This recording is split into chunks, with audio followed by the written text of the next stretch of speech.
Check, check, check. Got me? All right.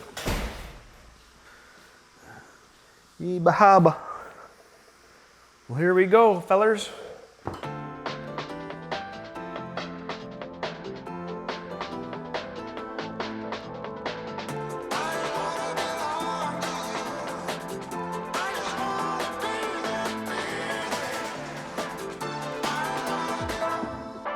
Hey, this is Davin with Hagerty, our Redline Rebuild Updates. Working on our glorious Subaru engine, we have, well, all this together.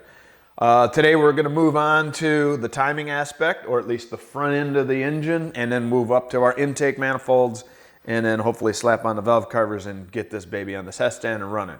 Yeah, who am I fooling? It won't be today. It will be sooner than later, though. So, first stab at it, I'm going to throw the water pump on. Get some of these lines on. You notice we made them pretty, nice Cerakote gold on our plumbing. And my bolts fall out, and look at that sexy blue. Now, something I want to tell everybody. They always talk, I get a lot of questions relative to how durable is Cerakote? Will it do this? Will it do that? Well, I'm going to tell you what, it is very durable because this is plastic and it adheres very well to plastic. And of course, this isn't super flexible, but it will not chip off, so to speak, or flex off. So if you're curious about that, there's your answer. And I don't know that we'll use red because it kind of clashes. All right, let's roll it.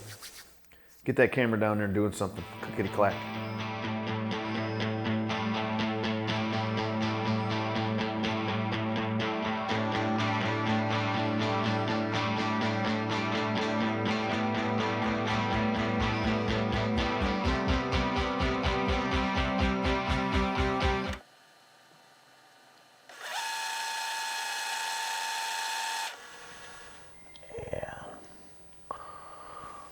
Sucked it out. Let's pull this now.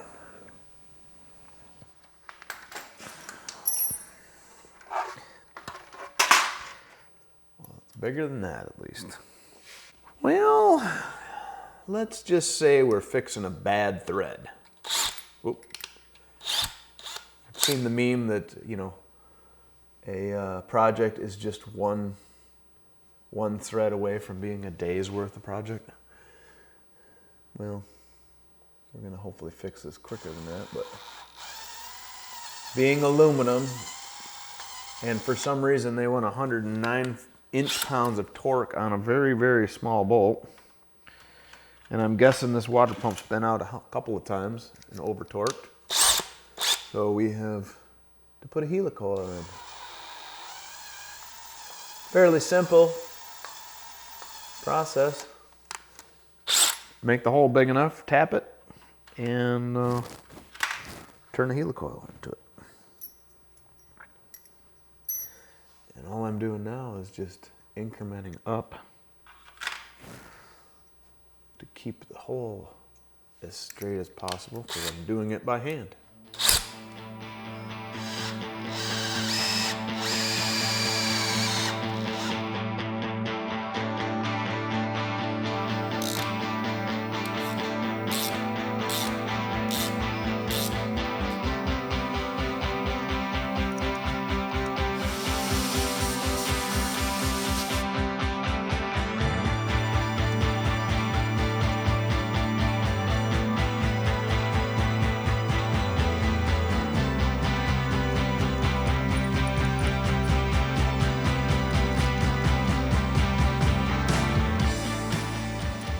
Done. Worked. Okay. Saved it.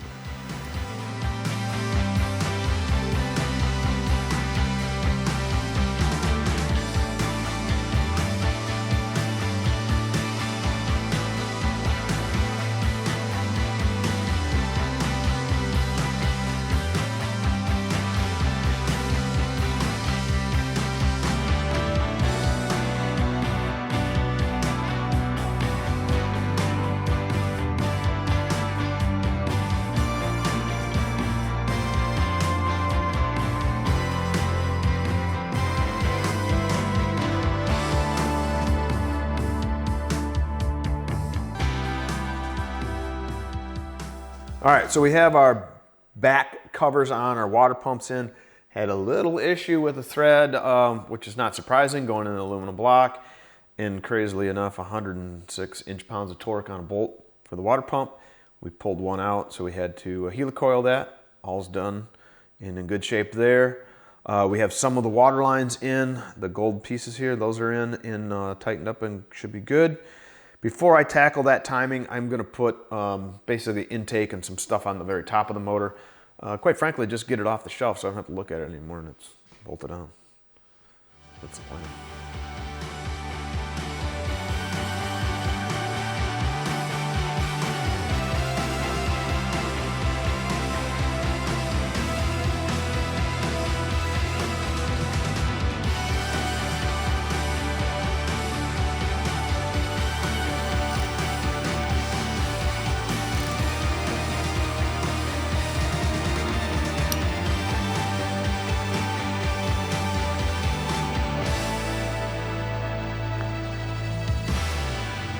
So we're down to putting the timing stuff in here. There's a bunch of pulleys, there's a belt, there's a tensioner.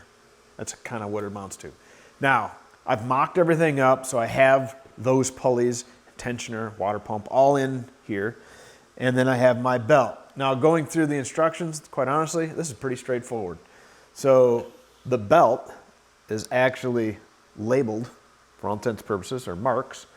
And these marks need to line up with marks on the pulleys for the camshafts, and then of course the crank. So what I'm going to do is just literally thread this all the way around the horn here. I'll do the first one up in here. This will line up. May have to rotate this a little bit, but this will all line up right, relative to the mark in the timing cover backer, and then of course this intake exhaust or intake. The intake pulley on the cam. And then I'm going to keep moving around. And as I come down here, this one will also have to line up, so I may have to turn it just a little bit.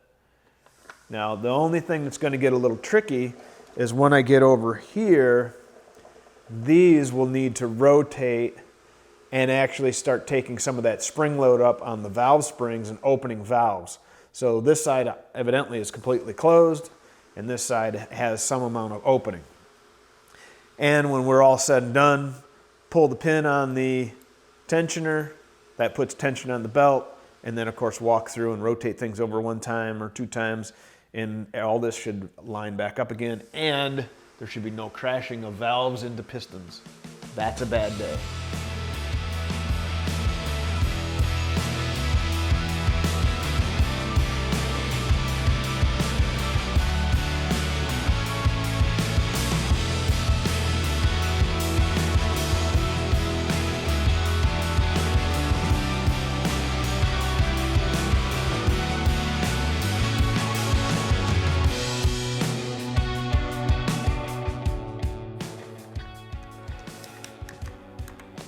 There, can't come off the crank now.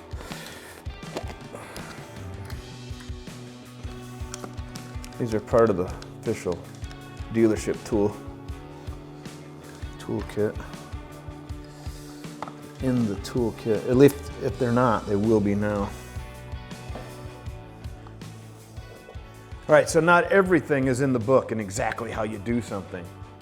My trick to all this, in fact, my tip of the day, my rockauto.com tip of the day is do whatever it takes. I don't care what you're doing. If you need an extra hand, grab a clamp.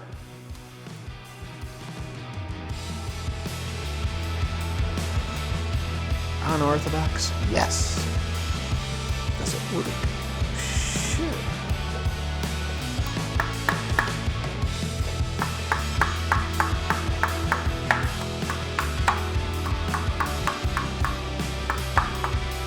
Still lining up.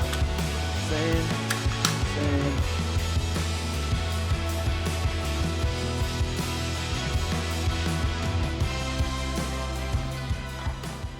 We've tightened everything up.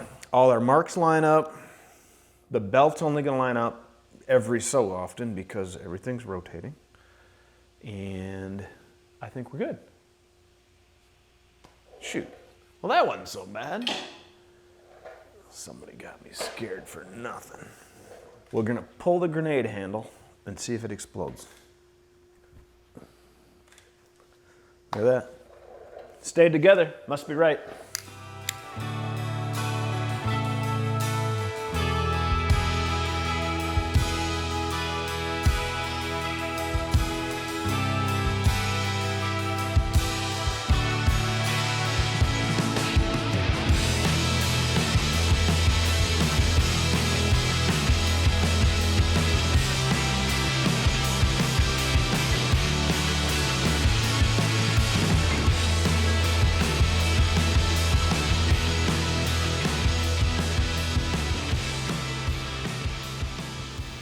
All right, well, timing is done, and quite frankly, that was pretty simple. Now, I would not want to do that in the car because you probably have about that much room. But overall, that was pretty straightforward. I mean, just kind of line up the dots and go from there, and I was always good at dot to dots as a kid, so pretty easy. Of course, the proof will be in the pudding when we go to fire it up and the valves don't crash, but I'm pretty confident that won't happen. After that, we're going to move on to the intake and all that jazz, but quite frankly, we're done for today. So get out in the shop, go get your work done, and you know what? Go try something new. And maybe something new is old or something new is new, but go try something different. See ya.